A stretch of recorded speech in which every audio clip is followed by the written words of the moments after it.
Welcome to Jakarta, Yogyakarta, Indonesia. Hi guys, it's me again, your travel genie. So we are group of 2 at DIY lang kami. At i-share namin sa inyo ang mga nagastos namin dito at mga travel tips na rin. Kaya tutok lang!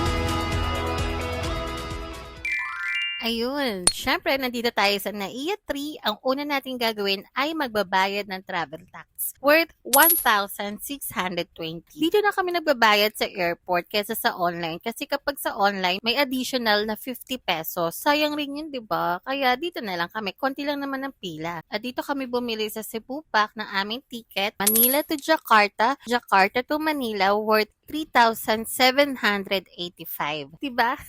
Round trip na 'yan. PC sale kasi yan. At yan, kailangan natin pumila dito kahit na wala tayong baggage. Kasi kailangan nila i-check yung passport natin or if may visang kailangan at syempre if bayad na tayo ng travel tax. And magpiprint sila ng ating boarding pass. And then after nyan is immigration na. I-share namin sa inyo yung mga questions sa amin sa immigration. But boarding muna tayo.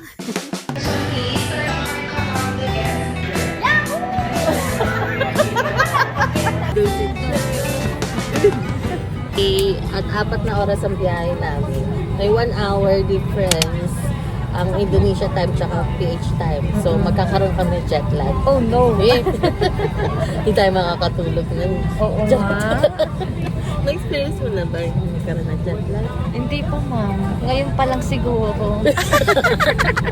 Ano tanong sa immigration, sir? Ang tinanong ko sa akin, sino daw kasama kong aalis? Tsaka ilang araw kami? At tsaka kailan kami babalik? Naman tinanong sa akin kung anong work ko, tapos hiningi yung Oo nga company pala. ID. Tapos yung return ticket hiningi. Tsaka kung anong gagawin ko sa Jakarta. Ang dami kasing hinihingi ng Indonesia eh. Tulad ng... Yung sa costo, tsaka sa health, tsaka syempre i-travel sa parang 3. So yun guys, 3 days before mag-i-email sa iyo si Cebu Pack ng mga requirements. Ayun nga yung 3. Simulan natin sa e-travel. So itong e-travel, kailangan to sa mga Filipino passport na lalabas ng bansa. At itong dalawa namang ito, e-customs declaration form at health pass ay requirements ni Indonesia. So kailangan mo na siyang gawin para hindi ka na mag-fill out sa computer pagdating doon sa Indonesia. Ang kailangan mo lang is i-present mo yung QR code mo. We're here na in Indonesia.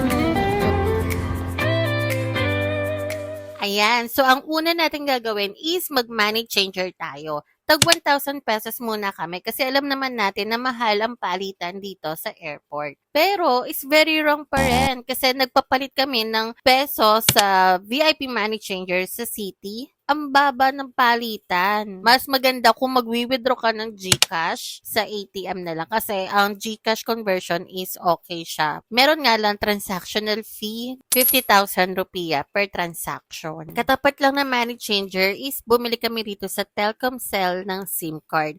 Mahalaga ang SIM card dito sa Indonesia kasi kailangan niya sa Grab at saka pag bibili ka ng ticket ng train going to Yogyakarta. At sila na mag-set up niyan at magre-register. Kailangan nila ng passport mo. Baka kasi raw, terorista ka. Hi guys! Grabe nakaharang kami dito. Grabe guys, ang daming mga harang sa inyo dito ng mga car service, tsaka mga taxi.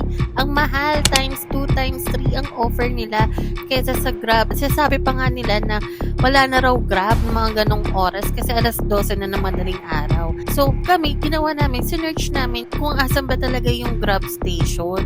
Ayun, meron naman palang Grab. Grabe, ang laki ng difference talaga. Buti hindi tayo nagpabudol. Tayo ang nagwagin. Let's enjoy this travel! Get your party shoes on. We're throwing on welcome home. Every step, every move means we're in for some groove. Welcome, welcome everyone. Good morning! So, yung accommodation namin is may kasama na siyang breakfast. Nabook lang namin ito for 1,200 or tag 600 lang kami, di ba? Ang mura. Tapos, meron din silang swimming pool, ganyan. Kaya lang yung swimming pool nila malumot, kaya hindi na kami nag-swimming. At yung hallway nila amoy yosi, kaya yun lang naman. At medyo old na yung hotel. Pero overall, okay naman siya kasi 600 per night lang siya. And then yan, umalis na kami, punta naman kami sa Textile Museum. Super mura lang ang Grab dito, guys. Kaya Grab na lang kayo kaysa mag-commute. Ang hassle pa, 'di ba? See you on.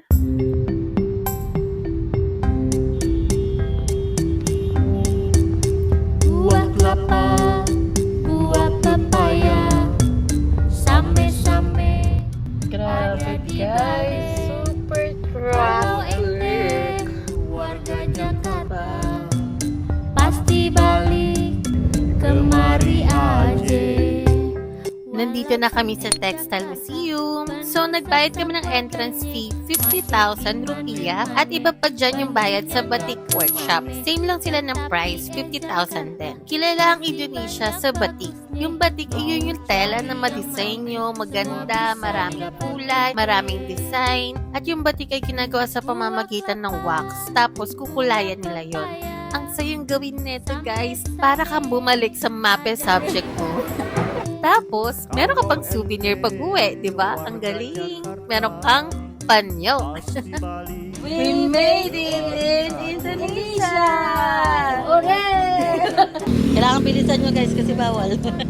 Ganito pala rito sa Jakarta, hindi sila pwede magbaba or magsakay ng pasahero sa kalsada. Kailangan magpa-parking na sila. At ikaw ang magbabayad ng parking fee, ha? If hindi sila magpa-parking, kailangan mabilis ka talaga sumakay. Batak-batak tayo. May kasama pang pukpok. Nauntog tuloy siya. Walaupun Jakarta penuh. And then, balik kami ng hotel para kunin namin bagahe namin. Tapos, pupunta tayo ng Gambir Station para sa train na sasakyan natin papuntang Yogyakarta. Aga na. Pero guys, grabe, 6 na oras ang biyahe rito. Mas better kung mag-eroplano na lang kayo. Konti lang naman yung difference, mga 500 to 1,000 per way. Same-same ada di balik. Masakit na yung sa ako po. 20, 22. Walaupun Jakarta Dari makasih. Sama-sama. Yogyakarta Station.